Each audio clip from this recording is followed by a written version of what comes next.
Hello guys, welcome to SSV vlogs. இன்றைக்கி நம்ம பார்த்தோன்னா நம்ம ஒரு இடத்துல இருக்கோம். அது உங்களுக்கு நல்லாவே தெரியும். சிவன் பின்னாடி இருக்காருன்னா தெரியும். அதாவது நம்ம சிவன் கோயிலில் தான் இருக்கோம். இது பழைய வாணியம்பாடியில் இருக்குது இந்த கோயில். வாங்க அப்படிக்கா போகலாம். பழைய வாணியம்பாடி தேவஸ்தானத்தில் அமைந்துள்ளது. இதோட வாழ்க்கை வரலாறுலாம் நான் ஃபுல்லாக சொல்கிறேன் வீடியோவில். இந்த வீடியோவில் நம்ம அதை பற்றி தான் பேச போகிறோம். இந்த இடத்துல சுற்றி முற்றி அப்படியே இருக்கும் பாருங்கள்.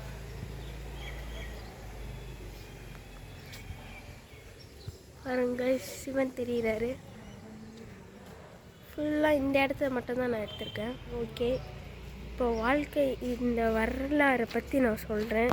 இந்த கோயில் அமைந்ததே ஒரு சுயம்பு. இந்த கோயிலோட பேர் என்னதுன்னா ஸ்ரீ பிரகநாயகி. இந்த கோயிலோட பேர் தான் சுயம்பு ஸ்ரீ பிரகநாயகி சமேத ஸ்ரீ அதிதீஸ்வரர் ஆலயம். இந்த கோயில் தான். இதோட வரலாறுன்னா நம்ம சொல்லணும். ஒரு நாள் பிரம்மா சரஸ்வதியை திட்டாரு. அதனால ஒரு சாபம் விட்டார். அதுதான்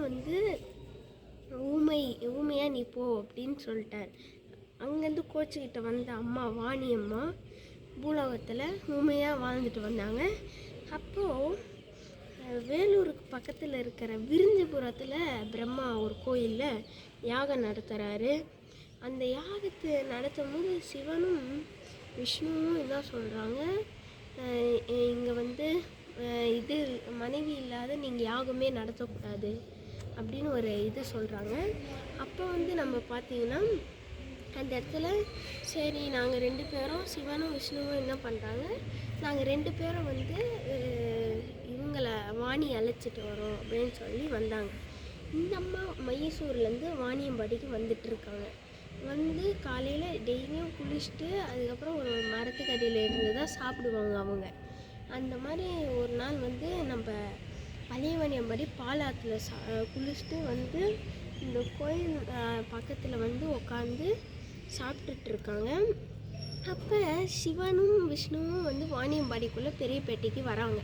பெரியப்பேட்டை ஸ்ரீ சுந்தரவல்லி தாயார் சமேத ஸ்ரீ கோவிந்த வெங்கடேஸ்வரம் அழகு பெருமாள் கோவில் இருக்காங்க. அந்த கோயிலில் தான் அப்படியே விஷ்ணு உட்காந்துடுறாரு. அப்படியே அவர் சிலையாயிடுறாரு. அதுக்கப்புறம் அம்மனும் அப்பனும் நடந்து வராங்க. சிவனும் பார்வதியும் நடந்து வரும்போது இங்கே வாணியம்பாடியில் இந்த அதிதீஸ்வரர் கோயில் இல்லை. அப்போ இங்கே ஒரு மரத்துக்கடியில் அவங்க உட்காந்து சாப்பிட்டு அவங்க ஊமையாக அப்படியே உட்காந்து இருக்காங்க தியானத்தில். அப்போ வாணி நீ பாடமா அப்படின்னு சிவன் சொன்னார். அது கேட்டு வாணி அவங்களுக்கு விருந்து வச்சு சாப்பிட வச்சு அதுக்கப்புறம் வாணி நீ பாடமான்னு சிவன் சொன்ன உடனே அவங்களுக்கு எப்படின்னு தெரியாது, ஊமையிலேருந்து அவங்க மறுபடியும் கரெக்ட் ஆகிடுறாங்க.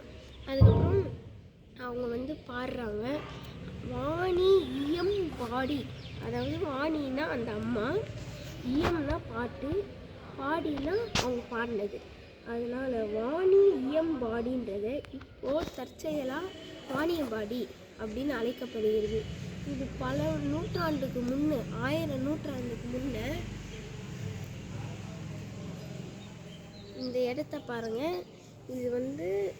இது 1000 நூற்றாண்டுக்கு முன்னே சோழர்கள் இந்த கோயிலை இந்த இடத்தெல்லாம் இந்த சிலைங்களெல்லாம் கண்டுபிடிச்சி சின்னதாக ஒரு கோயில் கட்டி வச்சிட்றாங்க.